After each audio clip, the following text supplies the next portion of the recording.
Bismillahirrahmanirrahim. Assalamualaikum warahmatullahi wabarakatuh. Alhamdulillah, nahmaduhu wa nasta'inuhu wa nastaghfiruh wa na'udzu billahi min syururi anfusina wa min sayyiati a'malina. May yahdihillahu fahuwal muhtadi wa man yudlil falan tajida lahu waliyyan mursyida. Asyhadu an la ilaha illallah wahdahu la syarikalah wa asyhadu anna Muhammadan abduhu wa rasuluhu la nabiyya ba'dah. Allahumma sholli ala Muhammadin wa ala alihi wa sahbihi ajmain. Amma ba'd. Subhanaka la ilma lana illa ma 'allamtana innaka antal alimul hakim. Rabbi shrah li sadri wa yassir li amri wahlul 'uqdatam min lisani yafqahu qawli. Kaum muslimin wal muslimat rahimakumullah. Ayah bunda yang saya hormati, kajian Majelis Taklim Masjid Sabah binti Mut'ib, pimpinan daerah Muhammadiyah Sukoharjo. Terima kasih Bapak Ketua PCM dan juga takmir semuanya, jamaah semuanya. Semoga kita semua mendapatkan karunia dari Allah Ta'ala, baik berupa kesehatan, kesempatan, keimanan, keislaman, kenyamanan, kedamaian, tenteraman, keselamatan. Itu semua karena Allah Maha Pengasih lagi Maha Penyayang. Dan juga selalu kita ingatkan untuk bersyukur. Bersyukur dalam arti menghargai pemberian Allah Ta'ala, apapun yang telah diberikan pada kita. Dan bersyukur juga berarti membuka mata hati, membuka mata jiwa, karena syukur itu lawan dari kufur. Kalau ada ayat la in sakartum la ajdanakum, apabila kamu bersyukur itu membuka mata hati, membuka mata jiwa, membuka mata batin, la azdanakum, maka akan ditambah apapun yang telah diberikan itu tentang keberkahan. Wala in kafartum, apabila kamu mengkafiri, kamu menutup, kafir itu menutup.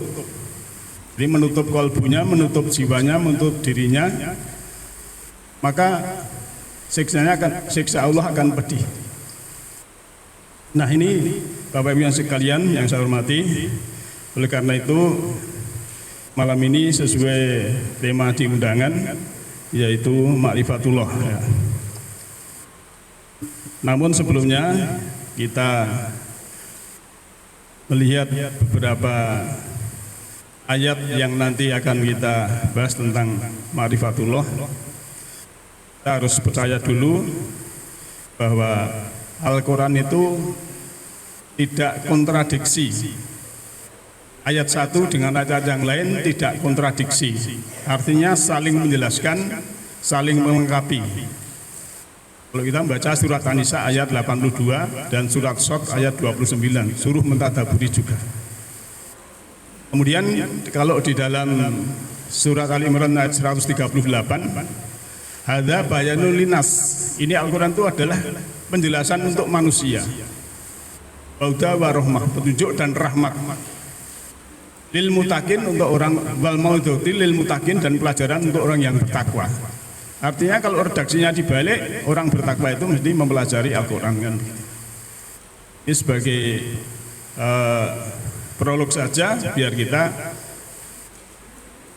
punya antusias untuk belajar Al-Quran.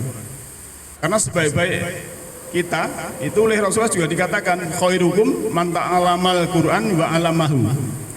Sebaik-baik kamu adalah orang yang belajar Al-Quran kemudian mengajarkannya. Nah, kalau ingin jadi orang baik memang belajar Al-Quran. Itulah ya kunci berapal yang ada di sini. Nah, Bapak Ibu yang saya hormati, istilah awaluddin ma'rifatullah ya. Ini sebetulnya kata-katanya ini sebuah frasa saja bahwa awal itu awal, din itu agama, ma'rifat itu kenal, Allah ya. Kenapa topik ini sering kita dengar tapi jarang kita melihat ke ayat-ayatnya? Karena memang ini ilmu tauhid, kalau tataran ya sudah namanya dari syariat, kemudian thariqat, hakikat, kemudian ma'rifat itu kan sudah agak mendalam gitu ya Mas. Nah, awaluddin ma'rifatullah. Kenapa? Kalau kita melihat ya para nabi, khususnya kalau ikon dalam Al-Quran itu kan Nabi Ibrahim. Nabi Ibrahim itu Rasulullah pun suruh mengikuti milah Ibrahim kan. Dalam surat Ali Imran ayat 95, surah An-Nahl ayat 123 dan surat Al-Hajj ayat 78 itu perintah 3 ayat supaya Nabi Muhammad mengikuti milah Ibrahim. Dan milah Ibrahim, Nabi Ibrahim itu contoh uswatun hasanah. Surat Mumtahanah, surat 60 ayat 4. Nah, artinya ya, Ibrahim ini sebagai uswatun hasanah, dia mencari Tuhan pada malam hari. Ya, nanti bisa baca sendiri dalam surat Al-An'am ayat 75 ya, dan seterusnya itu melihat planet atau bintang, melihat bulan, matahari dan sebagainya. Itu mencari Tuhan supaya dia bisa ma'rifatullah. Maka Rasulullah pun juga begitu. Di Gua Hira menyendiri dulu untuk apa? Kenal pada Allah Ta'ala, biar ngerti, supaya apa? Supaya bisa makrifat dulu. Jadi kalau Nabi dan Rasul itu setelah mendapatkan, dipahami, dijalankan, baru disampaikan. Nah, ini sebetulnya kuncinya pengalaman spiritual kita masing-masing kalau berhubungan dengan Tuhan. Ya, karena Allah itu tidak bisa dilihat dengan mata, ya, tapi kehadirannya bisa dirasakan. Jadi setiap kita membawa dalam diri sebuah narasi universal, sebuah kisah tentang perjalanan pulang hati kita, fitrah kita sungguhnya telah menyimpan sebuah undangan abadi dari zat yang maha suci, sebagaimana diisyaratkan dalam hadis qudsi yang artinya, aku adalah permata yang tersembunyi. Jadi aku adalah permata yang tersembunyi. Aku rindu untuk dikenali. Maka aku ciptakan makhluk agar ia mengenalku. Nah, ini juga landasan hukum supaya kita itu mengenalku, mengenal Allah, ma'rifatullah. Ya. Ini sebagai landasan bahwa kita mengaji ini topiknya ma'rifatullah. Nah, ini adalah panggilan untuk meninggalkan pengembaraan ya, yang istilahnya itu dan kembali pada asal-usul kita yang sejati. Karena sejatinya kan berulang-ulang saya sampaikan dalam surat Al-Hijr ayat 29 bahwa Allah itu memercikkan ruhnya pakai ruhi setelah kita di sempurna itu. Jadi kita ini percikan roh Allah.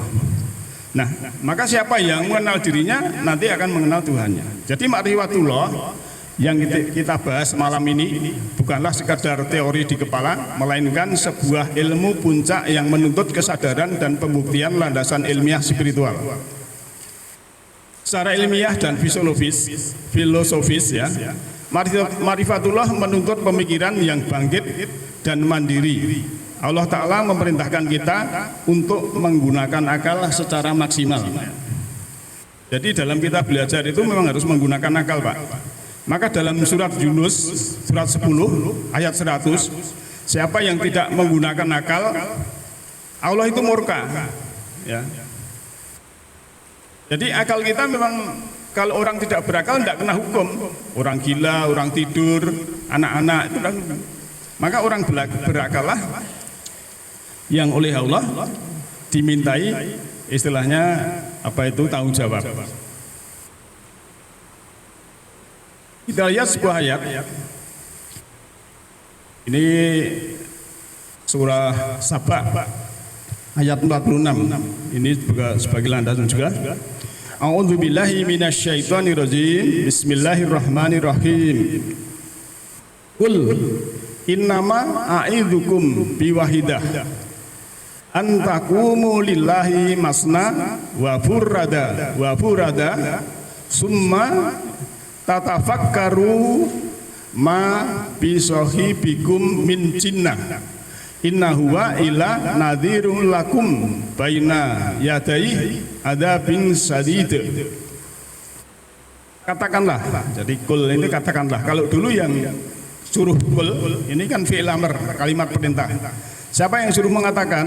Kalau dulu Nabi, kalau sekarang ya kita ini yang membaca atau kita yang mendengarkan.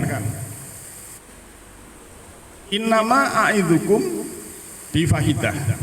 Sesungguhnya aku mengajarmu dengan yang satu, agar kamu ya antakumu lillahi masna wa furada. Agar kamu berdiri ya, takumu berdiri, ini fi'il mudhari'. Lillahi untuk Allah itu masna berdua, wa furada atau sendiri atau sendirian. Jadi awal perintah kalau kita menghadap Allah untuk dekat kepada Allah, termasuk takumu ini kan termasuk sholat juga di situ. Awal-awalnya perintahnya itu memang boleh sendiri, berdua, apalagi berjamaah dikuatkan oleh Rasulullah lebih baik misalnya. Tapi kita tidak berani menyalahkan orang yang istilahnya menghadap Allah, mencari Allah itu dengan sendiri, dengan mata hatinya, dengan tuntunan ataupun dibimbing oleh Allah Ta'ala. Jadi berdua atau sendirian. Suma tatafakkaru ma bisahibikum min jinnah. Kemudian memikirkan. Jadi waktu kita menghadap Allah, takumulillah ini juga memikirkan, Pak, zikir ya. Lantas tidaklah temanmu Muhammad itu dari golongan jin, bahwa dia adalah pemberi peringatan untukmu sebelum siksaan yang sangatnya.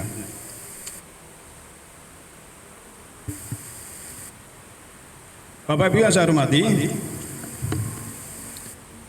ayat ini ada penjelasan bahwa dulu memang Rasulullah itu kena jin dan lain sebagainya. Maka dibantah oleh Allah sendiri bahwa Muhammad temanmu itu ya, Muhammad itu bisa bikum min jinnah ya, tidaklah. Jadi ada kata manafi,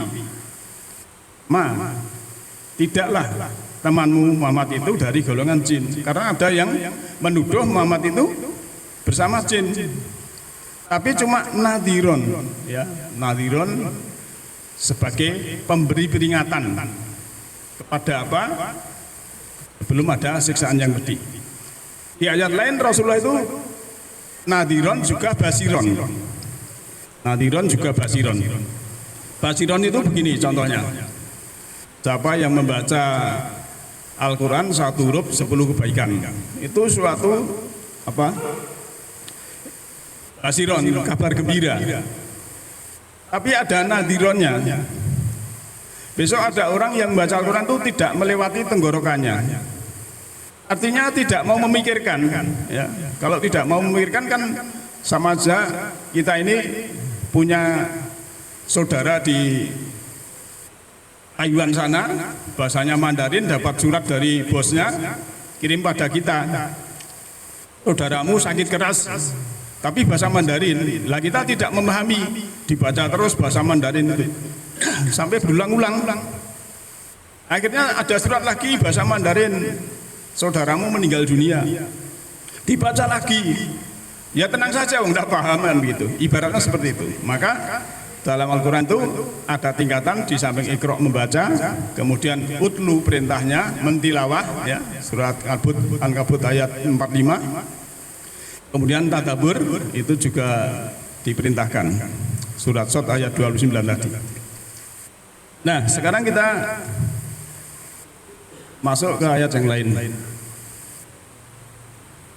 Tapi sebelumnya, karena ini seruan berpikir untuk menelaah hakikat dengan akal yang jernih agar kita tidak menjadi penyembah yang buta. Sebab sebagaimana ucapan Sayyidina Ali bin Abi Thalib karamallahu wajhah, Aku tidak menyembah kepada Tuhan yang tidak aku kenal. Nah,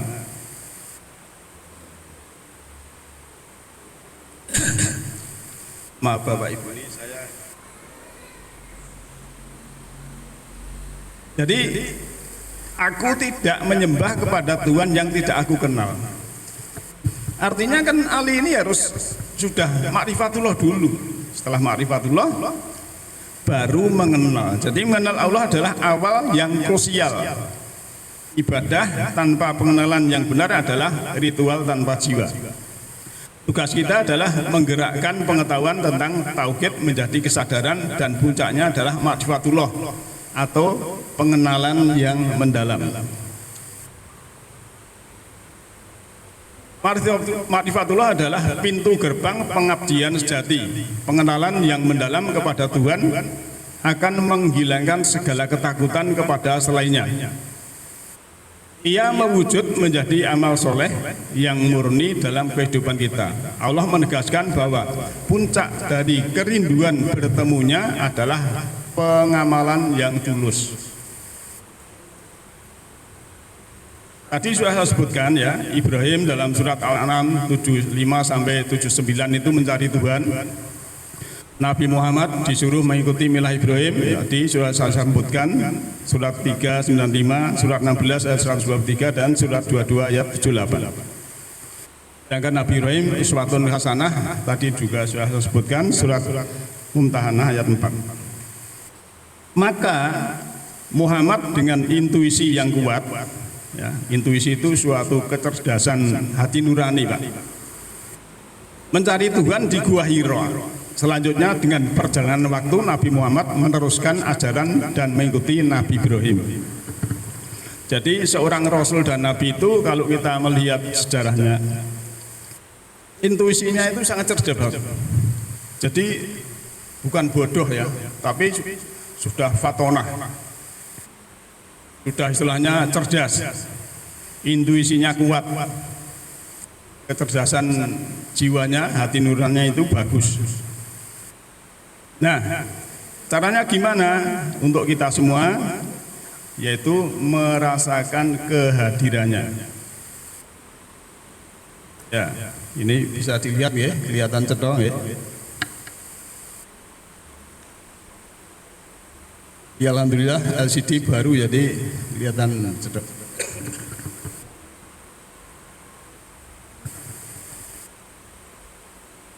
Sebagai landasan ya, jadi kita tadi sudah saya sebutkan tentang ada prolognya, kemudian mari kita kerangka berpikirnya sudah kita sampaikan, kita lanjut ke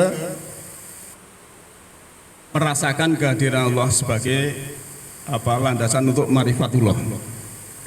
Dalam surah Al-Baqarah ayat 115.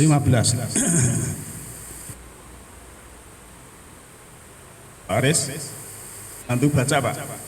Pakai itu Pak, biar nggak ngantuk.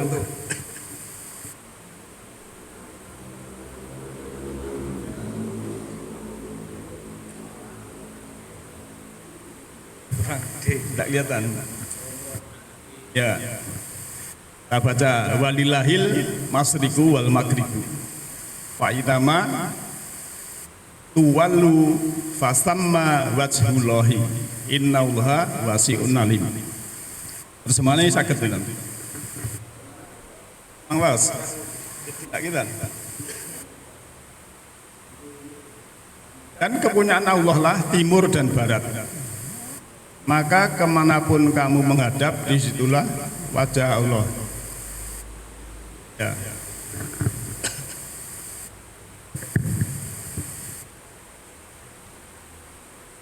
Sesungguhnya Allah maha luas rahmatnya, lagi maha mengetahui. Nah, Bapak Ibu sekalian, saya bertanya, ini ayat, maka kemanapun kamu menghadap, situ wajah Allah. Artinya Bapak menghadap ke timur atau ke barat atau kemana saja, itu ada wajah Allah. Dan ini yang berkata Allah sendiri. Ayat ini dulu yang menyampaikan pertama kali lewat lisan Nabi Muhammad kepada sahabatnya. Artinya ini kebenarannya itu mutlak. Ya. Lagi kalau begini saya tak mencari Tuhan ke Masjidil Haram. Boleh? Ya boleh. Syariatnya ke sana untuk umrah atau ibadah haji. Tapi hakikatnya Allah itu kamu menghadap di mana saja, itu kamu bisa merasakan. Bagi siapa? Yang tahu ilmunya, tahu caranya. Kita lanjut. Ini penggalan ayat surat Al-Isra ayat 60 ya, penggalan surat.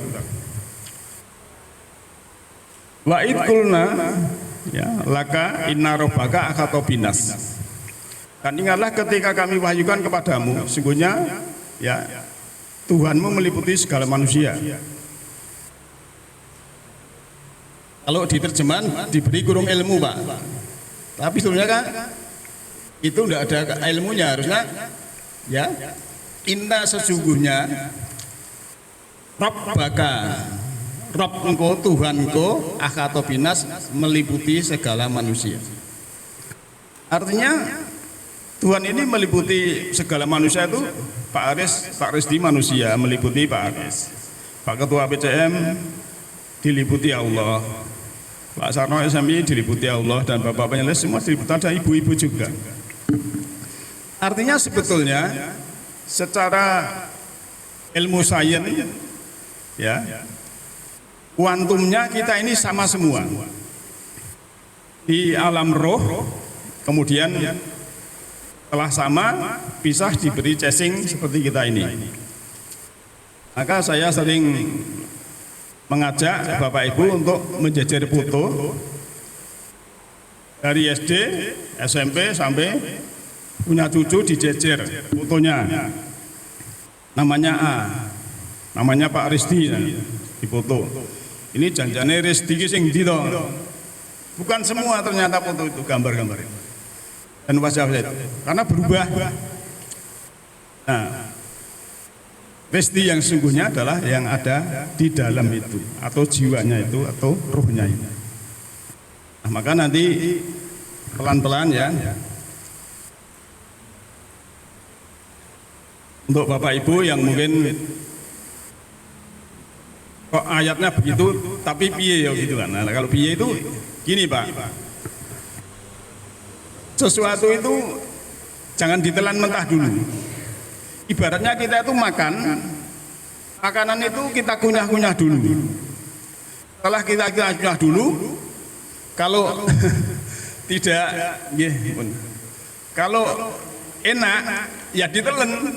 Tapi kalau ilmu ini enggak enak, dimuntahkan enggak apa-apa gitu loh. Jadi belajar itu caranya begitu.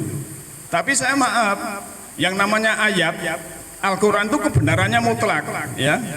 Sampai Nabi Muhammad itu memberikan, ditegur oleh Allah ya dalam surat 69 ya.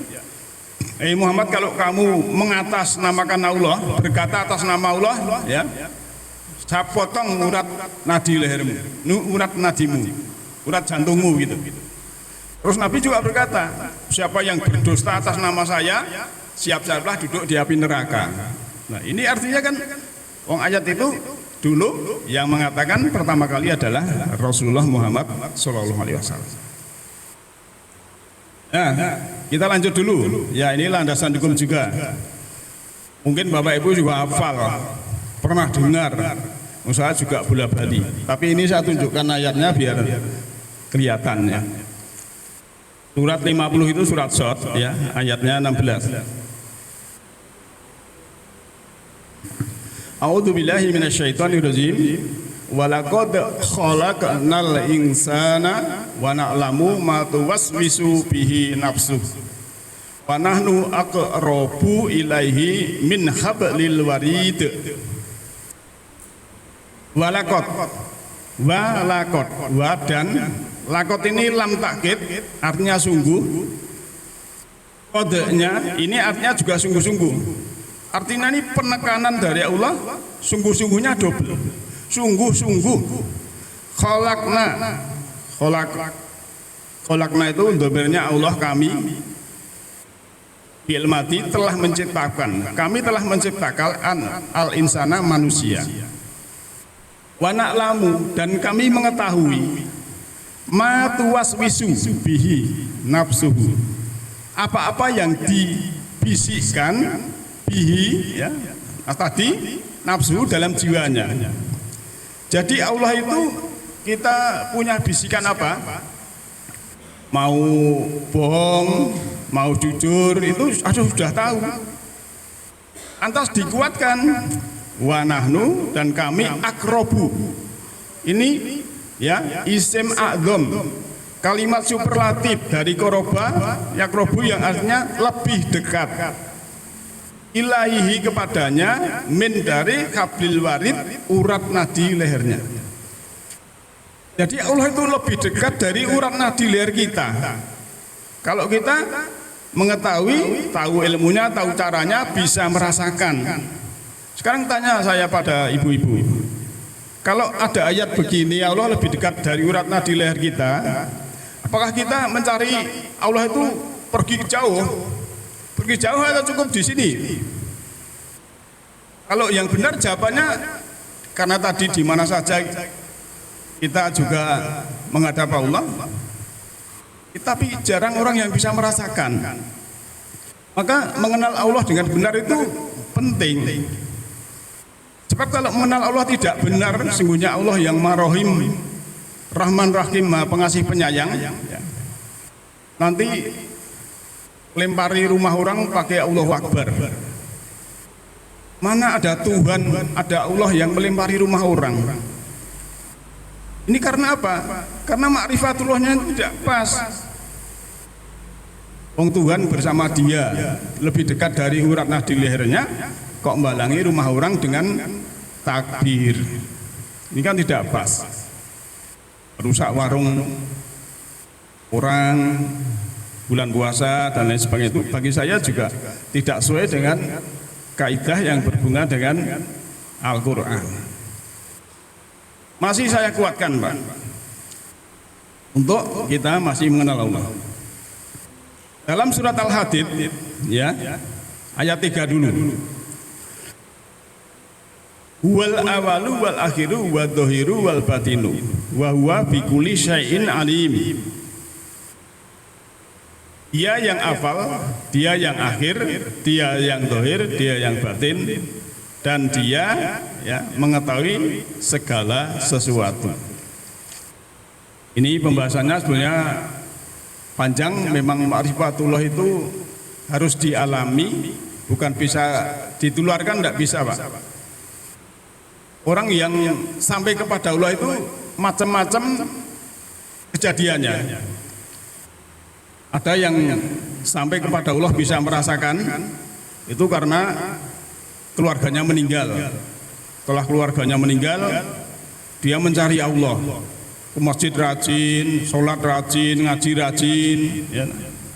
Padahal dulu nggak pernah.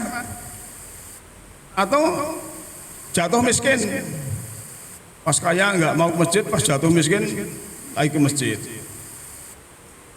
Tapi ada juga kebalikannya, diberi berkelimpahan malah bersyukur sampai kepada Allah. Di dalam Rasul kan begitu, ya. Nabi Sulaiman diberi kekayaan, jabatan, dia bersyukur pada Allah. Tapi ada Nabi Ayub diberi sakit dan lain sebagainya, dia juga sampai kepada Allah. Jadi ini contoh-contoh ini ya, artinya apa? Bahwa kita itu kalau sudah mengenal Allah dengan benar, hidup ini stabil. Jadi enggak ngaruh dari yang di luar. Saya tetap bahagia dalam diri saya sendiri. Mau kamu begitu, saya pilihan saya begini, kan begitu. Apalagi yang sudah lansia. Lansia itu harus bisa memilih dirinya sendiri. Kalau lansia belum bahagia, ya kasihan. Kemudian ya, kalau wal awalu wal akhir ini yang awal dan akhir, Itu ada yang memahami sebenarnya Tuhan Allah itu tidak awal tidak akhir juga bisa. Tapi artinya memang Allah itu yang awal yang akhir. Nah, wadzohiru wal batinu. Allah itu maha dohir dan maha batin. Kalau panjenengan dulu waktu pujian itu kan Allah wujud, kita hamba kok ya. Allah itu wujud. Tapi tidak pernah kita dijelaskan oleh Pak Kiai kita yang ngajari pujian itu. Wujudnya kita tidak tahu. Sekarang gini Pak, ini juga harus dengan perasaan dan dirasakan, bukan dilihat ya. Allah wa dohiru, maha dohir. Yang kita ini bukan maha dohir Pak, mung dohir tok. Yang dohir tok saja kelihatan. Yang maha dohir itu harusnya kalau kita bisa melihat dengan jiwa kita, rohani kita, harusnya juga bisa melihat Allah sang keberadaan di semesta ini, karena semesta ini adalah bagian ciptaan dari Allah Ta'ala. Wal batinu dan maha batin. Kalau istilahnya senior saya itu tidak ada tapi ada. Ada tapi tidak ada. Nah, bingung sehingga. Tapi bisa dirasakan. Maka ada suatu kisah Nabi Musa ini ditegur sama Allah ya. Hei Musa, kenapa aku sakit kamu tidak menjenguk aku, hei Musa? Jawabnya Musa apa? Loh, gimana ya Allah engkau bisa sakit? Lah itu tetanggamu sakit sudah beberapa hari kamu diam saja. Sudah berapa hari kamu diam saja, nggak nengok. Padahal itu orang nggak punya.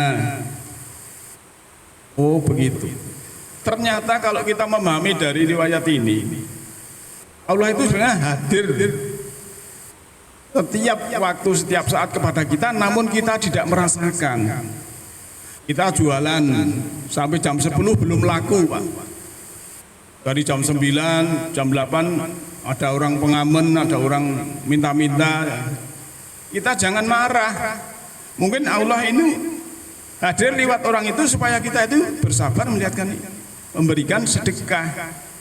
Alhamdulillah masih ada orang yang minta. Kalau tidak ada kan kita juga beramalnya kan sulit. Ya. Jadi contoh-contoh ini sekali lagi, kalau mungkin Bapak Ibu belum bisa memahami secara kafah, ya di pending dalam pikiran dulu sebagai ilmu. Ibaratnya tadi kita memakan makanan dikunyah-kunyah dulu, dirasakan dulu, kalau enak ya diminumkan. Ayat ini memang ya perlu pembahasan yang masih kita kuatkan, bukan hanya itu.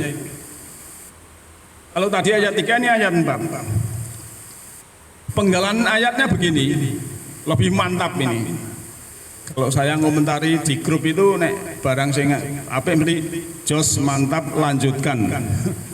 Jos ini berarti jempol, mantap itu ya menyenangkan, lanjutkan itu harus barang apa ya lanjutkan gitu ya. Nah ini Pak, bunyinya penggalan ayatnya, wa huwa dan dia ma'akum bersama kamu sekalian, aina makuntum di mana saja kamu berada. Wes nek contoh niki.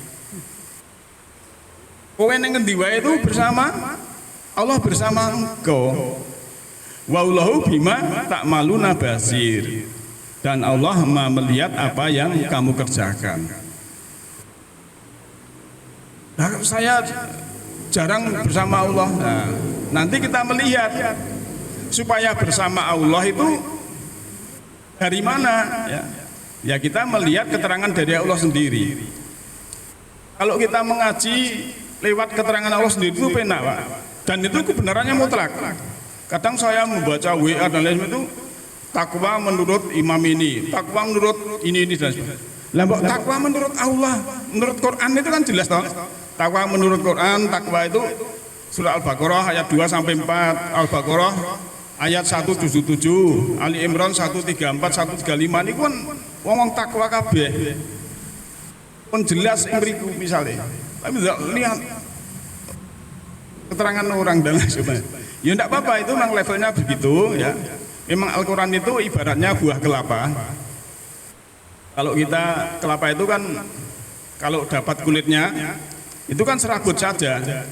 Tapi begitu kita bisa mecah, nanti dapat kelapanya, dapat air kelapanya. Kalau kita masih punya ilmunya di anu lagi, kelapa ini bisa jadi santan untuk masak, gulai dan lain sebagainya. Santan ini bisa punya ilmu lagi, dimasak lagi, bisa menjadi minyak.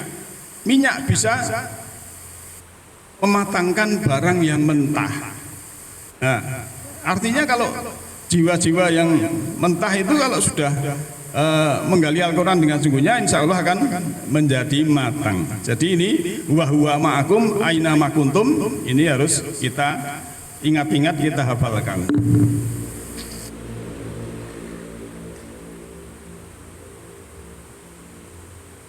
Bagi akhir ayat ya, akhir kajian ini satu ayat agak panjang. Surah 58 ayatnya 7. A'udzu billahi minasyaitonir rajim. Bismillahirrahmanirrahim. Alam taro annallaha ya'lamu ma fis samawati wa ma fil ardh. Apakah lam belum taro kamu melihat ya? Taknya ini domirnya engkau. Anna sungguhnya Allah. Karena ada ana mesti Allah, tidak mungkin Allahu tawa Allahi. Ya'lamu, dia mengetahui ma apa-apa fis samawati yang ada di langit. Ya, samawati itu bisa berarti langit, bisa berarti planet. Wa ma fil ardi, dan apa-apa yang di dalam bumi. Ma yakunu min najwa salah satin ilahua robihum. Jadi kalau ada orang yang tiga berbisik-bisik, kecuali dia yang keempat. Wala khamsatin, dan tidaklah ya orang lima yang berbisik-bisik, huwa sadisuhum, dia yang keenam. Wala atna min dalika, dan ataupun yang lebih sedikit itu, wala aksara, atau yang lebih banyak, ilah huwa mahum, kecuali dia itu bersama mereka, aina makanu, di mana saja mereka berada. Summa yunabi'uhum, kemudian dikabarkan kepada kamu sekalian, bima amilu, dengan apa-apa yang kamu kerjakan, yaumal qiyamah, pada hari kiamat. Innallaha bikulli syai'in alim, sungguhnya Allah tiap-tiap segala sesuatu itu maha mengetahui. Jadi ini terjemahnya ya. Jadi kalau ada orang tiga bisik-bisik ya, ini Allah yang keempat. Artinya apa? Allah itu selalu mengawasi kita. Orang empat, orang tiga, Allah yang keempat. Bicara, bisik-bisik dan lain sebagainya. Orang lima, Allah yang keenam. Dan seterusnya. Kalau orang 10, ya Allah yang ke-11, kan itu maksudnya. Jadi ini artinya Bapak Ibu sekalian, bahwa Allah itu kehadirannya bisa kita rasakan. Maka dengan mengenal Allah yang sungguhnya, kita akan bisa mewarisi sifat Allah yang Rahman, yang Rahim, berwawasan universal dan humanis. Nah, kalau sudah bisa berwawasan universal dan humanis, bisa menghadirkan Allah Ta'ala. Tadi saya mengatakan akhir ayat, tapi ini tutup ayat. Tutup ayat mungkin panjenengan sudah hafal semua ya. Ayat kursi ya. Ayat kursi itu surat 2 ayat 255 ya. Pak Aris baca hafal Pak Aris. Allahu la ilaha illallah.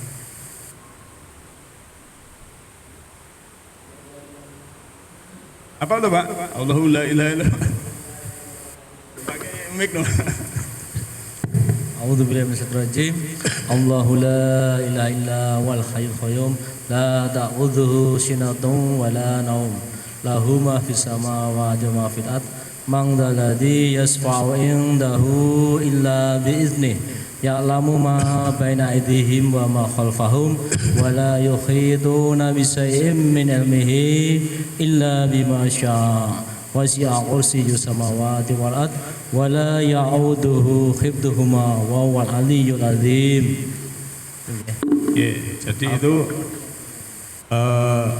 sangat luas wilayah kekuasaan Allah Ta'ala, ya. Saya akan melihat sedikit saja, ya, maaf. Ini ada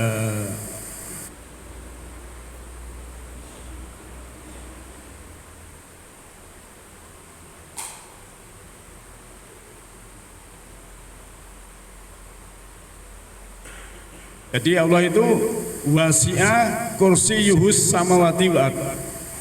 Wasi'a itu luas, ya, sangat luas wilayah kekuasaan Allah, meliputi yaitu langit dan bumi.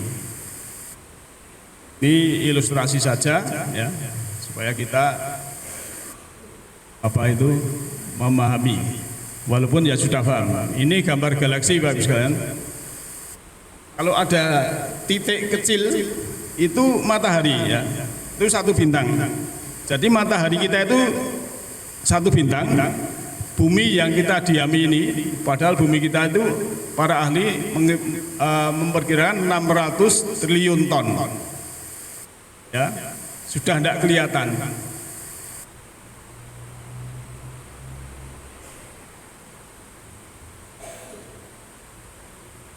Ini saya putar coba kalau bisa. Kalau penjenengan membaca surat 16 ayat 79, itu kan apakah kamu tidak memperhatikan benda yang melayang, ya, di angkasa. Nah, ini agak cepat, ya. Ini bumi yang kita tinggali tidak kelihatan. Karena satu bintang yang miliaran itu mengitari galaksi. Galaksi kita itu galaksi Bima Sakti. Ini jumlahnya bintang miliaran, berarti satu bintang ini ada beberapa planet, ya, beberapa planet yang ikut mengitar. Nah, maka kalau dalam ayat kursi itu ya sangat luas. Nah, ini para ahli memperkirakan, ya, secara jurnal astronomi dari NASA itu jumlahnya bisa miliaran bintang. Maka kita ini sebenarnya kecil sekali, tapi karena Allah itu tadi meliputi segala sesuatu, di mana saja kamu menghadap situ wajah Allah, dan Allah juga bersamamu, Allah lebih dekat dari urat nadi lehermu, maka kamu sekalian itu ya tetap dicakup dengan pengetahuan Allah, karena satelit komunikasi di semesta ini dipegang oleh Allah Ta'ala. Nah, Bapak Ibu yang saya hormati, semoga kajian malam ini ada manfaatnya, ada kurang lebihnya mohon dimaafkan. Yahdillahu linurihi ma yasha. Allah memberikan cahaya semesta kepada siapa yang hendaki. Siapa yang hendaki adalah orang-orang yang berkehendak. Semoga semua makhluk hidup, baik yang kelihatan maupun yang tidak kelihatan, di setiap ruang dan waktu senantiasa hidup berbahagia. Nasrun minallahi wa rahmatullahi. Alhamdulillahi rabbil alamin. Assalamualaikum warahmatullahi wabarakatuh.